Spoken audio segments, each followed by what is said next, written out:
شکار کی تلاش میں ادھر ادھر گھومتے گھومتے بھیڑیا ایک غار کے پاس آ پہنچا جس کے اندر تازہ گوشت کی بو آ رہی تھی۔ بھوک اور اوپر سے تازہ گوشت بھیڑیے سے رہا نہ گیا اور وہ غار کے اندر چلا گیا۔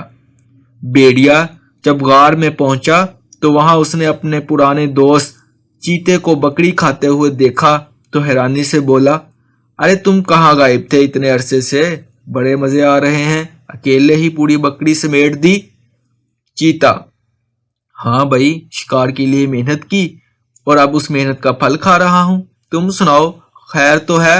بہت کمزور دکھائی دے رہے ہو، حالانکہ پہلے تو اچھے بھلے صحت مند تھے۔ بھیڑیا، بس کیا بتاؤں، تم تو آسانی سے شکار کر کے کھا لیتے ہو مگر مجھے کافی پریشانی ہوتی ہے۔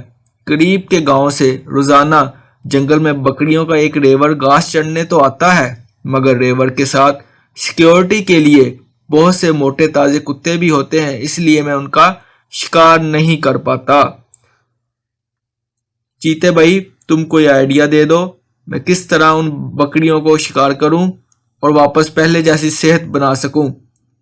چیتا، میرے ذہن میں ایک آئیڈیا ہے، میں نے جو بکری کھائی ہے اس کی کھال تم لے لو اور کل صبح اسے پہن کر بیٹھ جانا، پھر جیسے ہی ریوڑ آئے تم اس بکری کا بیس بدل کر اس میں چپکے سے شامل ہو جانا، اور آگے کیا کرنا ہے وہ تو تم خود جانتے ہو۔ سمجھ گیا چیتے بھائی، کیا آئیڈیا دیا ہے آپ نے تو، واہ۔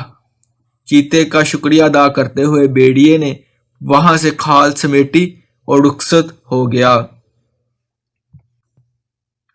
اور پھر روزانہ کی طرح جب اگلے دن بکریوں کا ریوڑ آیا تو بھیڑیا وہ کھال پہن کر چپکے سے بکریوں کے ریوڑ میں شامل ہو گیا اور روزانہ ایک بکری کو اپنی خوراک بنانے کا ذہن بنا لیا۔ بھیڑیا بہت خوش تھا کیونکہ وہ بغیر کسی محنت کے روزانہ ایک بکری کو اپنی خوراک بنا رہا تھا۔ کچھ دن گزرے تو مالک کو بکریوں کے کم ہونے پر تشویش ہوئی مگر اسے سمجھ نہیں آ رہا تھا کہ سیکیورٹی ہونے کے باوجود بکریاں کیسے کم ہوتی جا رہی ہیں۔ مالک نے زیبرے کو سیکیورٹی انچارج کی ذمہ داری سے ہٹا کر اس کی جگہ چالاک لومڑی کو ذمہ دار سونپ دیا۔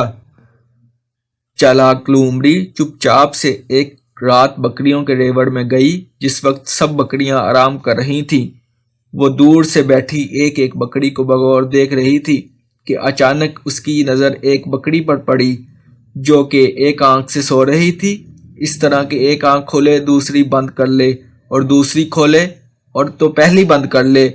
اس نے یہ ساری بات مالک کو بتائی تو فوراً مالک کے ذہن میں آیا کہ اس طرح تو بھیڑیا سوتا ہے۔ اس نے فوراً عملے کی مدد سے دھوکے باز بھیڑیے کو اپنے انجام تک پہنچا دیا۔ تو پیارے بچوں، جھوٹ بول کر، دھوکہ دے کر ہم عارضی طور پر تو کوئی خوشی حاصل کر سکتے ہیں مگر یاد رکھیں کہ جھوٹ جلد یا کچھ دیر میں سامنے آ ہی جاتا ہے اور پھر آپ کے پاس پچھتاوے کے سوا کچھ نہیں بچتا۔ بھیڑیے کی اس کہانی سے عبرت حاصل کریں اور پکا ارادہ کریں، کچھ بھی ہو جائے ہمیں ہمیشہ سچ ہی بولنا ہے اور کبھی کسی کو دھوکہ نہیں دینا۔